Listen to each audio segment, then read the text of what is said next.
Hello student, a very warm good morning to all of you. मैं तुम्हारा Sandeep sir आज एक नया टॉपिक लेकर आया हूं, सप्लाई ऑफ मनी। तो चलो शुरू करते हैं। सप्लाई ऑफ मनी का मतलब क्या है? मतलब ये stock of money that is in circulation at a particular point of time. मतलब किसी एक पर्टिकुलर पॉइंट पर कितना अमाउंट मनी का इन सर्कुलेशन है, मीन्स इन द इकोनॉमी है, in the form of expenditures on consumption and on investment. Investment purpose के लिए या कंजम्पशन पर्पस के लिए कितना पैसा मनी जो हमारा है वो इकोनॉमी में सर्कुलेट करता है, that quantity of money in circulation, इसी को कहते हैं हम सप्लाई ऑफ मनी। इसका मतलब हम इसमें वैसे only that stock is taken into account, वैसा अमाउंट मनी के स्टॉक का हम अकाउंट में लेंगे जो कोई भी पब्लिक के पास है, मतलब which is held by the public to spend, खर्च करने के लिए on the purchase of goods and services for consumption purpose और for investment purpose. Consumption purpose का मतलब फुलफिलमेंट ऑफ रिक्वायरमेंट, अपनी जरूरत पूरी करने के लिए। फॉर इन्वेस्टमेंट का मतलब for the process of capital formation. ये जिस पर्पस के लिए जो भी पैसा पब्लिक अपने पास रखती है to spend on the purchase of goods and services, सिर्फ वही स्टॉक मनी का हम लेंगे सप्लाई ऑफ मनी में। इसमें एक टर्म आता है हमारा पब्लिक। अब सवाल ये उठता है कि पब्लिक में कौन कौन से कंपोनेंट्स इंक्लूडेड है। तो फर्स्ट इंक्लूजन है that is private individual persons, मतलब हम तुम कोई भी जो सर्विसेज देता है, फैक्टर इनकम कमाता है और अपनी जरूरत पूरी करने के लिए पैसा वो खर्च करता है, that is simply called as household sectors कहते हैं। दूसरा है प्रोड्यूसिंग फर्म्स, मतलब जो भी cash held by private individuals and producing firms are included in supply of money. Public term जो हमारा वर्ड यूज हुआ है ना, उसमें हम तीन को एक्सक्लूड करते हैं। मतलब ये दो वर्ड पब्लिक है that excludes the three. Number one हमारा क्या है? Central government of the country. उस देश का जो सेंट्रल गवर्नमेंट होगा ना वो इसमें शामिल नहीं होता। दूसरा क्या हमारा है? Central bank of the country, जो हमारे यहाँ रिजर्व बैंक ऑफ इंडिया है। और तीसरा है कॉमर्शियल बैंक्स। ये तीन को हम पब्लिक वर्ड में शामिल नहीं करते। Why they are not included? Because they are the producers of money और सप्लायर्स ऑफ मनी। ये मनी सप्लाई करता है या मनी प्रोड्यूस करता है किसी भी कंट्री में, देयरफॉर इनके पास जो कैश है that is not included in the money supply of that country. अब चूंकि ये भी जो भी सप्लाई ऑफ मनी का मेजरमेंट है किसी एक पर्टिकुलर पॉइंट ऑफ टाइम में हम करते हैं, इसलिए हम सप्लाई ऑफ मनी को कह सकते हैं कि ये हमारा एक स्टॉक वेरिएबल है, क्योंकि इसका मेजरमेंट एक पर्टिकुलर टाइम में हम करते हैं। दूसरा सवाल क्या है कि अब पब्लिक के पास ये पैसा आता कहां है खर्च करने को? अगर सप्लाई ऑफ मनी जो है cash held by the public to spend, तो ये पैसा आया कहां से? कौन सप्लाई करता है? तो किसी भी कंट्री में तीन सप्लायर्स होते हैं। There are three suppliers of money. पहला सप्लायर क्या है हमारा? Central bank of the country, जो हमारे देश में हमारा रिजर्व बैंक ऑफ इंडिया है। ये मेजर सप्लायर है मनी का। जो रिजर्व बैंक ऑफ इंडिया हमारे देश में है ना, सबसे बड़ा सप्लायर है मनी का हमारे देश में। ऐसा हम कब कह सकते हैं? क्योंकि इसके पास जो है ना मोनोपोली पावर है करेंसी नोट्स इशू करने का।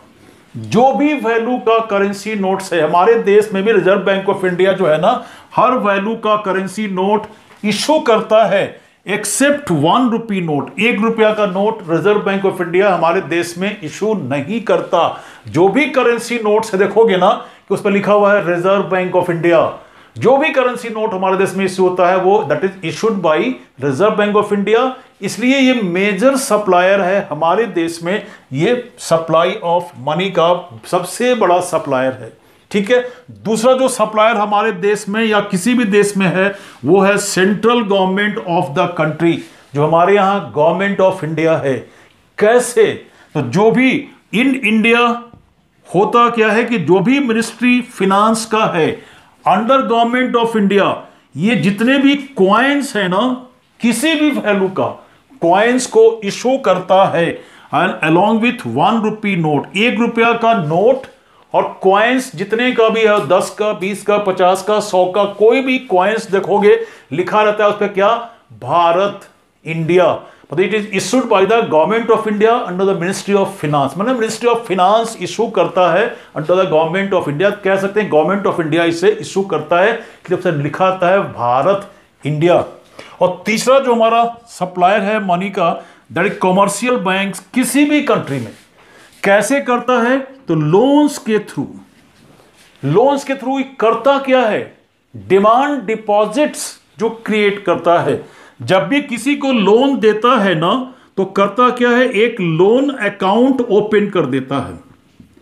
Loan account is open in the name of the loan taker, और इसमें जो हमारा है ना, इसमें इस अकाउंट में क्रेडिट कर देता है या ट्रांसफर कर देता है क्या, लोन अमाउंट, जो भी लोन अमाउंट जो agreed between the two parties under the terms of condition, ये लोन अकाउंट में इस लोन अमाउंट को ट्रांसफर करता है, क्रेडिट कर देता है, और इसके साथ एक अकाउंट में एक चेकबुक दे देता है। चेकबुक किसे दे देता है, तो लोन टेकर को। चेकबुक के साथ एक परमिशन है ना, the loan taker is allowed to withdraw money. जब भी उससे जरूरत पड़े अपने अकाउंट से एक चेक लिखेगा, बैंक को देगा, bank will honour that cheque, make the payment. और जैसे ही वो पेमेंट हुआ उस चेक का, that amount is in circulation in the economy. इसलिए कहते हैं कॉमर्शियल बैंक भी एक सप्लायर है मनी का, through that is creating demand deposits in the economy. कैसे? जब वो लोन्स देता है। मतलब 3 सप्लायर्स हैं। पहला हमारा क्या है, सेंट्रल बैंक, दैट इज हमारा रिजर्व बैंक ऑफ इंडिया। दूसरा हमारा है central government of the country, जो हमारे यहां गवर्नमेंट ऑफ इंडिया है। और तीसरा हमारा क्या है, कॉमर्शियल बैंक्स। ये 3 सप्लायर्स के पास जो भी कैश स्टॉक है, that is not taken into account in supply of money. Next point जो डिस्कस करना है वो क्या है कि मनी सप्लाई में क्या क्या इंक्लूडेड है। तो पहला कंपोनेंट जो मनी सप्लाई में हम इंक्लूड करते हैं, means money supply in a country includes, first one is currency notes and coins issued by the central bank, that is our Reserve Bank of India and Government of India। तो government of India क्या issue करता है, coins हर values का और 1 रुपया का note. और reserve bank of India क्या इशू करता है, करेंसी नोट्स 1 रुपया को छोड़कर हर वैल्यू का ये इशू करता है। ये हमारा एक इंपॉर्टेंट कंपोनेंट क्यों है, because of its general acceptance bye the public.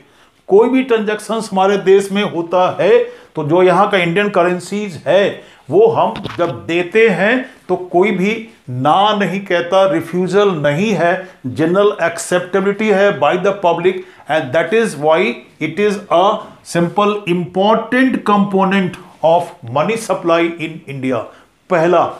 दूसरा हमारा क्या है, डिमांड डिपॉजिट्स। डिमांड डिपॉजिट्स का मतलब होते हैं वो डिपॉजिट्स जो हम बैंक में रखते हैं और किसी भी वक्त हम विड्रॉ कर सकते हैं, बिना बैंक को इन्फॉर्म किए हुए वो अमाउंट हम निकाल सकते हैं। वैसे deposits with the commercial banks को हम कहते हैं डिमांड डिपॉजिट्स। तो डिमांड डिपॉजिट्स जो भी हमारा है held by the public with commercial banks, banks के पास जो भी है वो, because of its specific features of withdrawal any amount, है ना, कोई भी amount from the account of the account holder without informing the bank। Bank को हम खबर नहीं करते, भैया हम आ रहे हैं, पैसा रखो हम लेके जाते हैं, चेक देते हैं, पेमेंट लिया, घर चले आते हैं। Means bank simply honours the cheque, makes the payment. तो विदाउट इंफॉर्मेशन हम पैसा कभी भी निकाल सकते हैं, वो डिपॉजिट्स कहलाता है डिमांड डिपॉजिट्स। सेकंड कंपोनेंट हमारा है मनी सप्लाई का, लेकिन इस मनी सप्लाई में टर्म डिपॉजिट्स जो है वो इंक्लूडेड नहीं है। मतलब इन M1 कंसेप्ट कह सकते हैं, आगे हम पढ़ेंगे नेक्स्ट बार में मेजर्स ऑफ मनी सप्लाई में, तो वहां 4 है। M1 कंसेप्ट जो मेजरमेंट है सप्लाई का, उसमें हम टर्म डिपॉजिट्स को इंक्लूड नहीं करते। क्यों नहीं करते? बिकॉज बिफोर द मैच्योरिटी और द एक्सपायरी डेट ये अमाउंट हम विड्रॉ नहीं कर सकते, तो ये रेडी कैश हमारा नहीं है। दैट्स व्हाई टर्म डिपॉजिट जो है M1 कंसेप्ट में हम इंक्लूड नहीं करते। तो ये 2 है हमारा major component money supply India में, करेंसी नोट्स और क्वाइंस पहला, और demand deposits held by the public with the commercial banks, जिसमें टर्म डिपॉजिट्स हम M1 कंसेप्ट में इंक्लूड नहीं करते। That's all about this supply of money, its meaning, that is concept and its inclusions, इसमें क्या include करते हैं। See you in the next video. Thank you very much for watching this video.